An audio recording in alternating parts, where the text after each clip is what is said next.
Hey everyone, it's Will, Gamer Dad, with another video for you. So first off, I'd like to give a shout out to one of my newest YouTube members, Sven. Thanks for your support. Now in tonight's episode of Should You Summon, we're going to discuss the 3rd year anniversary banners, of which obviously there's going to be Melissa, which is our 2nd anniversary global 1st unit, and of course Eva or Eva, which is our 3rd year anniversary global 1st unit. Now if you haven't already, make sure you like and subscribe to my channel. I really appreciate it. I also do have a Patreon account for those who want to support me this way. Now that being said, of course with these anniversaries and special upgraded banners, we also do have Fatefuls as well. So we'll go right into it here. So this 3rd year anniversary Fateful is for the 2 featured units on these separate banners, Eva as well as Melissa. So again, with all Fatefuls, 0.4 for the 4.5, 0.8 for the 5-star, that is for polls 1 to 9, and on poll number 10, you get a 10% each chance of Eva and Melissa. And of course, the newest units here, which is including Daisy, Pizzica, so on and so forth, are all featured, being that this is a paid 1,000 stone banner. AS Kikyo is also here, of course. We don't really have to go all the way down the list because, you know, the normal bots, Rainbow Sisters, 3.5s, the things you don't want are here as well. So we'll go over the banners one at a time. And of course, it really depends on your situation in your game. So we'll talk about 2 different scenarios. Obviously, Eva's the newest unit, and of course, Melissa is an older unit. But that being said, if you don't have any form of any of these units and you're willing to pay paid stones, this Fateful is great value. Now, it's not as perfect as a Star Dream. However, the Star Dream that we currently have available is not able to select Eva anyways. And so in this case, you do have a flat 10% chance of pulling it on the 10th banner. And like I said, if you are missing Melissa as well, extra value being that you would have probably pulled for Eva anyways, and you're just getting the extra 10% chance on Melissa. Now, if you have Melissa anyways, again, if you're willing to pay 10%, paid stones for a 10% chance of getting Eva, and keep in mind that all Fatefuls guarantee a 5-star as well, hey, not bad as well. It's pretty standard for a Fateful, so not much to say there, as long as you're willing to do that. Also, there is a standard Fateful, and this is 1 time only. Now, I'm not really sure how this works in conjunction with the 3rd anniversary, but the reality is this. This ally encounter Fateful is not nearly as attractive as the one above it, which is the 3rd year anniversary. Now, I understand that WFS has to kind of put out the standard Eva Fateful, which is only the 10% chance, but the fact that it's not even having the Melissa, I mean, you can still go for Eva this way. However, I would definitely say the above banner is much better.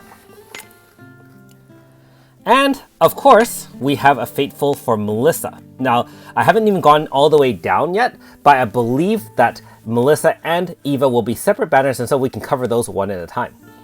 Note that the interesting part is that for the Melissa Fateful banner, you do have a chance of getting Eva as well, although of course that's not upgraded to 10% on the last pull, only upgraded to 0.86% like all the other 5-stars out there. So this particular banner, again, just like the other Fateful for Eva, is not nearly as much value as the 3rd anniversary one. But again, you have 1-time chance. If you really miss on those and you already spent 2k stones on the 3rd year anniversary and you really want yourself a Melissa, you can consider pulling on this one. Keep in mind though, that if you haven't used your Star Dream is selectable for Melissa. And I've had some discussion on the pros and cons of selecting who to select with my Star Dream, which is on my channel. I think that was the last banner. So keep that in mind when selecting your valuable Star Dream, because that is really a 1-time thing for the time being until the next one comes out, which is usually only 3 or 4 times a year. And so I would advise against using this one. So no to this one, especially since you do have accessibility to Melissa through other means, which is, like I said, the Star Dream if absolutely necessary, or even the 3rd year anniversary, which hopefully you can land the featured unit that you would like. However, again, if you're willing to pay 10 stones for a 10% chance, it is a pretty standard Fateful, and so no real loss in value except, it's just a standard Fateful for Melissa. Okay, that's an old one. Now, let's see who each of these units are paired up with. Let's go with the fun one first.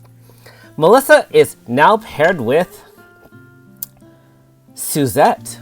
And the reason for that is, if you weren't aware, with this update comes the first of many true manifest fights for older units. What that means is, not only have you done the original manifest, some of those units are obviously quite power crept because manifest battles for the original units such as Suzette, Xion, Mighty, and so on and so forth, they've been out for a long time. And so obviously they haven't kept up with today's DPS. And I will say, after doing a true manifest fight for Suzette, she's going to rise back to the top. So I'm glad to see that my waifu is back on the top of the charts in the DPS role. That being said, instead of having Primaya last year, we have Suzette and Melissa shared. This is the free or paid banner, because you can use free stones or paid stones.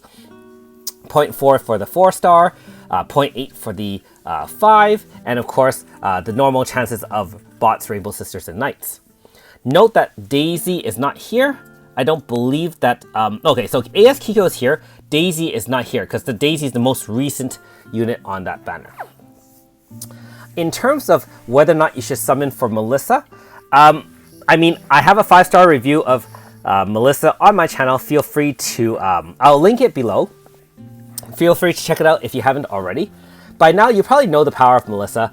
Melissa is, she's the one. She is one of 2 Flash Strike stance users.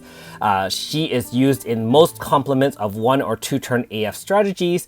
She boosts your team in multiple ways. She allows a lot of boss fights to make it a lot easier, especially if you have... Well, it works even if you have weaker teams or more powerful teams. So she is one of the best supports out there for kind of using that Flash Strike Zone to kind of power your team for those 1 or 2 turn AFs. In terms of her downsides, if you want to really be picky, her DPS is pretty low. And like I said, she doesn't really contribute that way after her first turn AF. But that being said, most of the time, 1 turn AF is enough to end most of the earlier fights in the game. Lots of the mid-range fights, and even some of the end fights, you can kind of use it to set up to the HP stopper, after which you can use some other powerful units to end the fight right there and then. If you don't have Melissa, if you like the style of having really quick fights, where you just blow away the enemies, Melissa is really the one for you. However, as I've discussed on my channel before as well, Melissa also kind of makes the game play in a different way, where you don't let the enemies act first. And so if you want to really experience the game in its full entirety, not sure Melissa is the right unit for you. Hey, don't get me wrong, she's extremely powerful, extremely useful. She can cut through endgame content with ease. That being said, not absolutely necessary, but will make your life a lot easier, understanding that you might not get to see a lot of the boss fight moves because you're just going to blow through it anyway. So it, in my opinion, does shorten your game experience a little bit, especially in the early and mid-range, where a lot of times if you just had a normal roster, you might suffer a little bit. But hey, it is very, very useful, and many people, even at the late end game, can still use it for many, many fights. Now, the real potential prize, Eva. I'll call her Eva. I'm sorry if people call her Eva. I know that Scott from the Global channel has called her Eva. I know a couple of Evas. So anyways, in real life, Eva is our newest 3rd anniversary Global First unit. She is a Crystal Lunatic Water Crystal Mage. She can set Magic Zone. So our 3rd Magic Zone so far, not including Surge, which is kind of a split Magic Zone. With Lunatic, she can activate that with Crystal, and this is the copy version. So this is not the Mind's Eye version that Clark AS has. This is the one where whenever Lunatic is active for 3 turns, all her moves are doubled. And one interesting mechanic with Eva specifically, a lot of her moves are dependent on whether or not the enemy still has 50% HP or more after the first hit. In some of her cases, she can hit with it, and if the enemy still has 50%, will do a second attack. Now I imagine that inside Lunatic, that means you can get up to 4 hits if you haven't hit 50%, which either makes it really, really easy to get to 50% HP stoppers for some of the tougher battles out there, or in general, I mean, you're going to clear fights pretty easily with her. Now, keep in mind, she is a global first unit. We haven't seen any videos out in Japan, and so we don't have any foresight to see what kind of insanity we can unlock by abusing her, by combining her with other crazy team strats. That being said, at first glance, as a water crystal unit, she's going to have great synergy with ES Nagi. You can either use her as a Magic Zone setter, or obviously you can coast along with Starry Seas Zone. Not only that, there is another magic user coming up in Japan in a few months, Flame Lapis, which seems to be extremely powerful. And that being said, you can run an all-water magic team with even the likes of Mighty. Keep in mind that Mighty will have a true manifest too, so he's going to come back and be relatively useful again. And like I said, one thing about Eva, not only does it look like she's really powerful, I'll just go over a couple of her moves. She can give herself crit and her whole team magic crit rate for 100%. Some of her moves are guaranteed critical even if you don't use that. She can actually self-boost on some of her spam moves, and these are her water spam moves. If the enemy is resistant to one of her specific crystal moves, it's going to do 20 times the multiplier. So that is extremely powerful, tons and tons of potential damage. I'll have to see how that goes.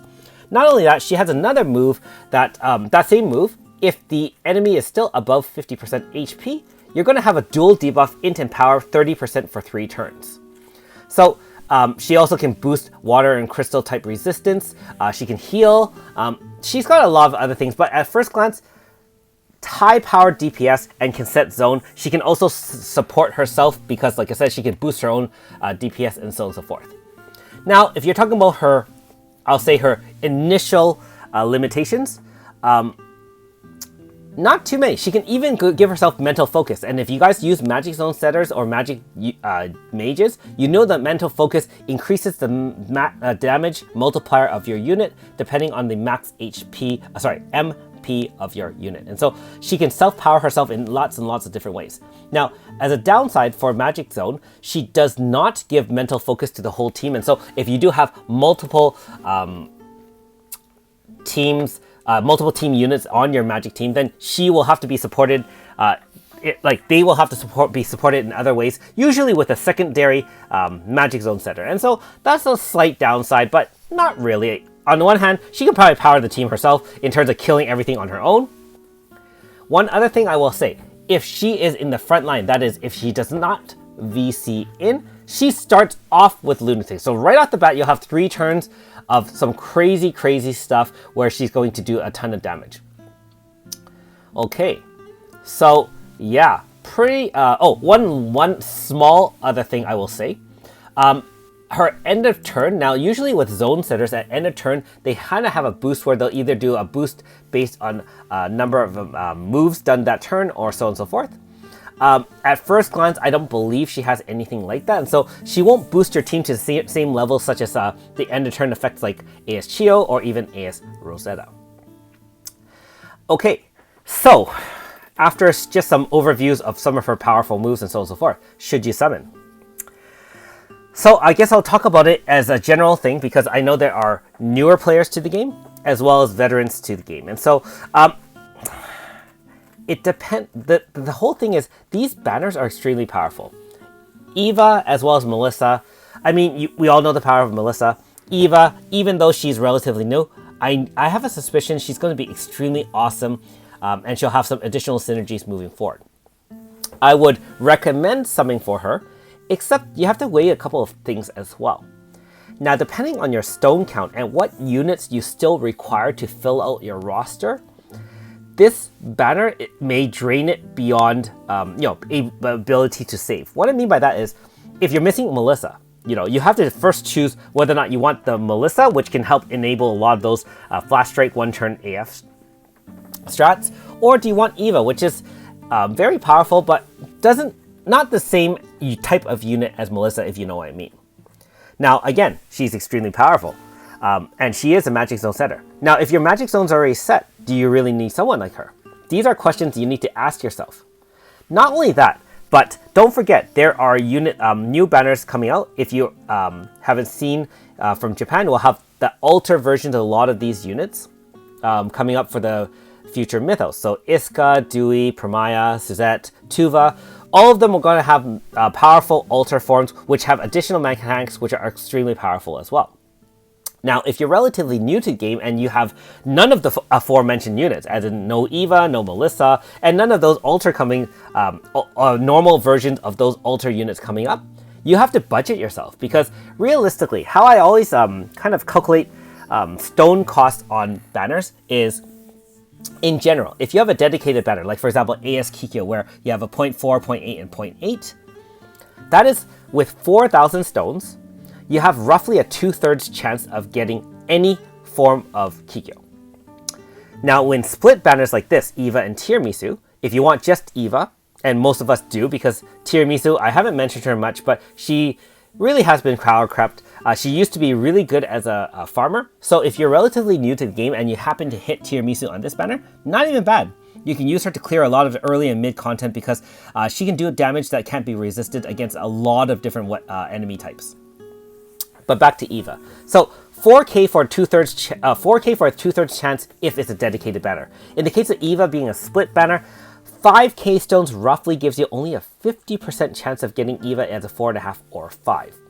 And keeping in mind that you have tons and tons of banners coming out, you have to budget and see how your stone count is, the ability to farm future stones, because this is a very similar situation to 3 months ago when Nakoko and ES Tsukiya came out. Right before that, we had things like AS Tsubame. Right after that, we had Garambero and AS Miyufa. A lot of us will have run out of stones at that point, and then it's just a matter of you're going to 110 pull here, 110 pull there, and hope to get any of those units. If you really want a serious chance of some of these units, you do have to budget an appropriate amount. So regardless of how powerful Eva is, if you need the other units more, and you can definitely use the Another Eden wiki to kind of look up some of the newer units. The subreddit also does discuss some of those new units coming up. Then you have to decide if you want Eva more or some of the other units more. Even in current banners, I believe you can still get Daisy, which I wouldn't recommend at this point over Eva, for example, and ES Iska, which, if you have no form of Iska, might be a very valuable alternative to summoning on Eva. So don't get me wrong, I'm not saying that Eva's bad, I'm not saying Eva's not worth it. You have to now decide for yourself, whether or not you're new, mid-game, or end-game, how many stones you want to put on this banner, how many stones you need for future banners as well. Now, I'll give you 2 examples. For myself at endgame, I have all forms of all the units coming up, including, I have a basic form of Dewey, I have an Iska, I have Suzette, of course, I have Tuva. Now, I don't have Premia. But keep in mind, since I already have 4 out of 5 of those, I can eventually grind out those specialized items to side grade my normal style versions to those alter versions. So I don't have to commit any stones to those banners, because I can just grind it out. Now, Eva, there's no way to grind it out. Flame Lapis, for example, much later, I can't grind it out either. As far away as Flame Lapis is, it's only 6 banners away. And unless things get a little bit delayed on global, if it takes us only a couple of months to get there, you're only going to have another 4 or 5k stones from the time now that you are at. So yeah, and if you think about it, 5k stones is really one great try on one banner. So yeah, I would rate this banner, Eva specifically, not Tiramisu, I would rate her initial feels 8.5, solid 8.5. Not sure if she's 9 or 10. Haven't used her enough. Can't really say. But yeah, she's a great unit. Just not sure, depending on your situation, where she'd be better than the units you need. But that being said, she's a new shiny toy. She's global first. There is some honor in getting a unit like that. I will be summoning for this unit for sure, and I will be uploading the results of my successes or failures later on tonight. So regardless of what your decisions are in going for Eva or Melissa, good luck with your summons. I know a lot of us need it, because I know that we've already been drained down from stone counts, because there've been a lot of banners coming up, and like, you know, it's just difficult to save stones unless you're very, very disciplined. Now, one last thing I will say before I end this video, I highly recommend if you do have the forms of those altar units and you are low on stones, definitely do not summon on those altar banners, no matter how tempting it is. You could at least reappropriate those stones and use them for banners such as this, where you can't get in any other way unless you spook out. And remember that it's going to be hard to spook get this unit on an off banner unless you're extraordinarily lucky. One last thing, we do get a destiny token, which is a free temple. Eva will not be in there. Melissa will be though, so good luck to those if you can off banner that. But you do have Whisper of Salt, Whisper of Time, aka Sprinkles of Salt. They do have Eva and Melissa in there. So again, very low chance, but still, you might want to consider using all those free resources before summoning on this banner, because this banner will be around for 1 month. So you have almost 30 days to save up, make your decisions, and if other banners come up, then you can decide how to do it too. And of course, if you're lucky and you happen to hit everything in 1k or less, then you know what? You'll probably have plenty of stones to get all the featured units. Anyways, hopefully I didn't ramble on too much. I know it's a lot to cover, and if I sound like I'm a little bit wishy-washy about Eva, it's not that I am. It's just that I want to cover all the bases and that you know what you're going for. And the most of the important question is usually balancing whether or not you want Melissa or Eva, because really that is the first question you should be asking yourself before you even summon. And then after that, do you have enough stones for some of the future targets that you might want? Anyways, thanks for watching. We'll see you next time.